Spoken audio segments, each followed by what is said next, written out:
Godzilla celebrated his 70th birthday this November.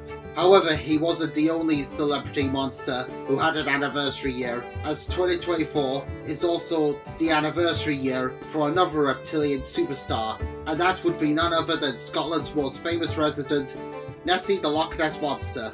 Okay, legends of a mythical creature living in Loch Ness have been around for centuries, but the interest of the beast didn't spark until 1934, all kicking off with the surgeon's photograph, even though there were sightings the year prior. However, the surgeon's photo, as iconic as it is, was soon confessed to be nothing more than a hoax in the early 90s. However, we all know the history of this famous lake monster, so today/tonight, depending on what time it is when you are watching this video, I will be talking about my interest on the creature, how I found out and learned about her, my visits to Loch Ness as well as possible sightings. I'll also be showing off on what merch of the cryptid I own in the collection, my favourite media appearances, and finally some speculation on what I think she could be.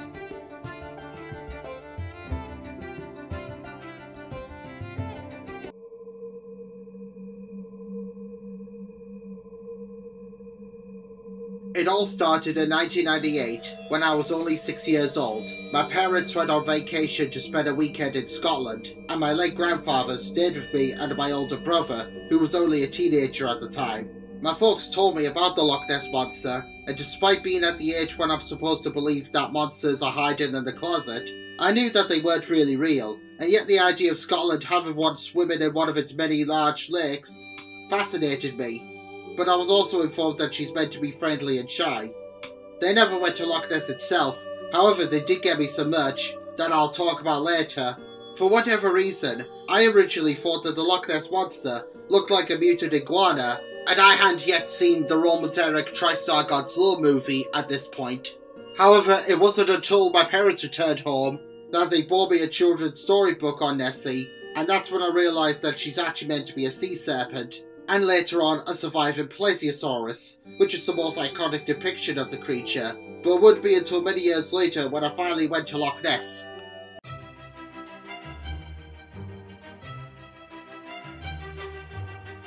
Shortly and not long after finishing college, I was on vacation to Scotland in mid-2016, when we ventured up to northern Scotland, and that's when I visited Loch Ness for the first time in my life. The visitor centre was amazing, despite the fact that it's been refurbished since. However, it's still worth a visit if you're a fan of the history of the cryptid. For sightings, well, I didn't experience any humpbacks or heads sticking out of the water. However, over by the bay, I did notice what appeared to be the tip of Nessie's back sticking out, so you could say that it was close to a possible sighting. While in the area, I even talked to some of the locals, and here is one of the stories that I was told. A friend of mine's husband and his children were walking by the shore of Loch Ness, when suddenly one of the children pointed at something that was across the bay. It looked like a boat that had been turned upside down, but it very clearly resembled the back of an animal. The husband looked at his two children, who just stared at the mysterious object, and when he looked back, it was gone. That was one of the few stories that I was told.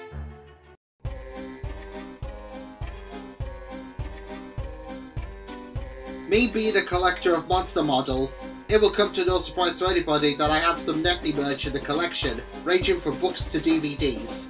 And speaking of which, as I mentioned earlier, I used to have this children's book on Nessie, and my folks even got me this adorable Nessie plush toy, but both book and plush would eventually be sold off many years later.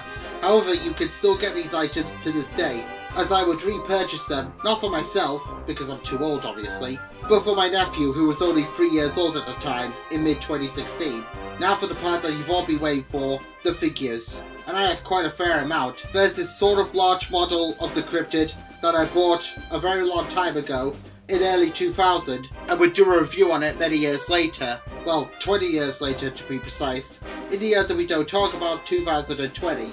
Links in the description below if you wish to check that video out. There's also the Papo Plesiosaurus, which isn't Nessie herself, but it was modelled after the Nessie animatronic that was used for the documentary Loch Ness The Ultimate Experiment.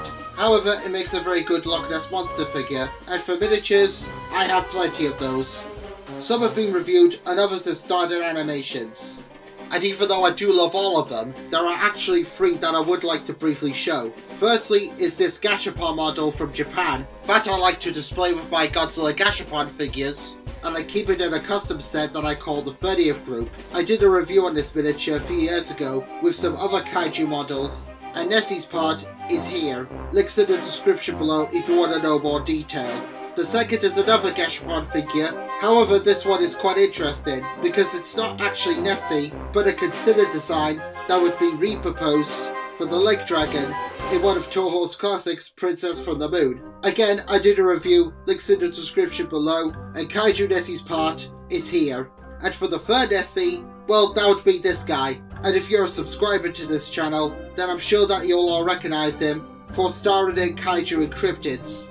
And yes, the character is male, where it should be female. However, I did say this before in another video, but I'll say it again here. I believe that there's more than one monster living in Loch Ness, so it really doesn't matter. And all cryptids, like all animals across the world, need to reproduce. So you can have male and female, but I digress. And thus, Nessie could also be one of those names that's suitable for both genders, as you could get that with people's names. The miniature itself is from the Monster in My Pocket 2006 remake, a series of miniature figures that I will most certainly talk about someday. On my latest visit to Loch Ness this year, I got some more Nessie merch. On the first day there, I bought some Christmas ornaments, a Nessie magnet, a keyring chain that has 3 little Nessies, a Nessie figure, and a mini painted Loch Ness monster figurine. On the second day, I bought a grey Nessie figure, another green Nessie model. However, I'm currently repainting this one, and not really Nessie related, but a little souvenir that I picked up while I was up there. I bought the Papo Mini Dinosaurs Tube 1, and on the third day I got a larger Nessie figurine and a red Nessie t-shirt.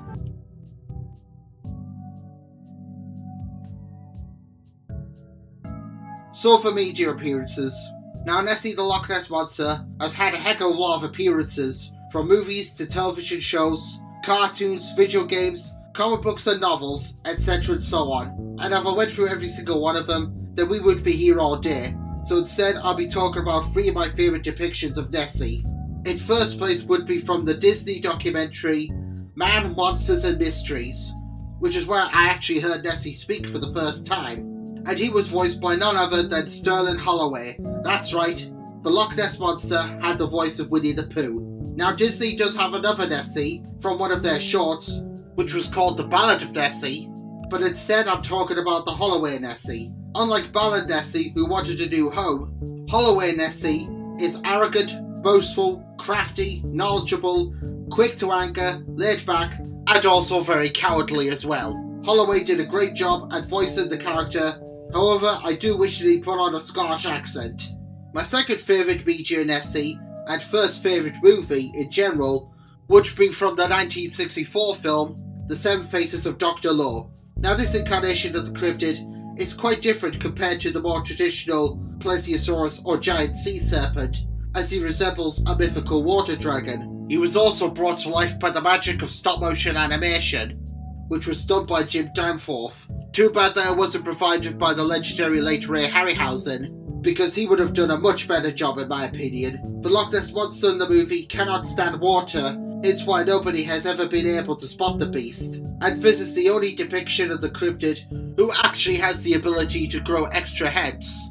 One time I placed him in my top 10 movie monsters video, as he came in at number 7, and for my third and final favourite Nessie appearance, that would be from the sole pilot episode from the failed Cartoon Network show, Paranormal Roommates. Okay, I do know that some folks didn't like this one, as it looks too similar to regular show, apparently. However, I never saw that series, so I enjoyed it, and it did make me chuckle a couple of times. We have another arrogant incarnation of the Loch Ness Monster, however this one is like a bossy bully to Bigfoot, who is quite often scared and insecure, but at one point does show some bravery, albeit by accident. For whatever reason, the cartoon also gave me Rick and Morty vibes, with Nessie being Rick and Bigfoot Morty. Pity that this show never took off, because if it had, then maybe we could have gotten 1 or 2 episodes that would have shown that Nessie may be arrogant to Bigfoot, but when he's alone and by himself, he's actually rather complex. I'll provide links to the programs that I mentioned in the description below. And as for my least favourite, well, that would be the sci-fi thriller Beyond Loch Ness, because it's another far cry from the traditional Plesiosaurus or giant sea serpent, and looking more like a water dragon again, And if you hold the Loch Ness Monster close and dear to your heart like I do, then the ending is very traumatic.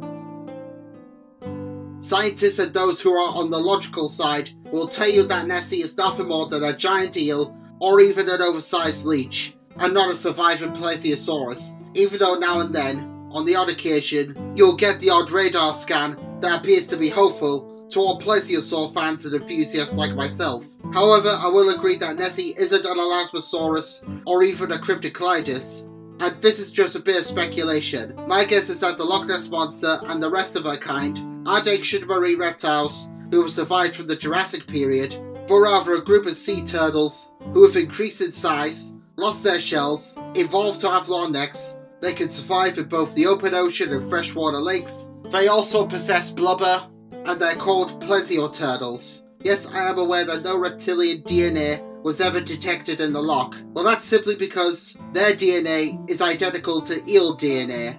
I didn't come up with the hypothesis of the plesioturtle. I actually got that from the documentary Loch Ness Monster Revealed.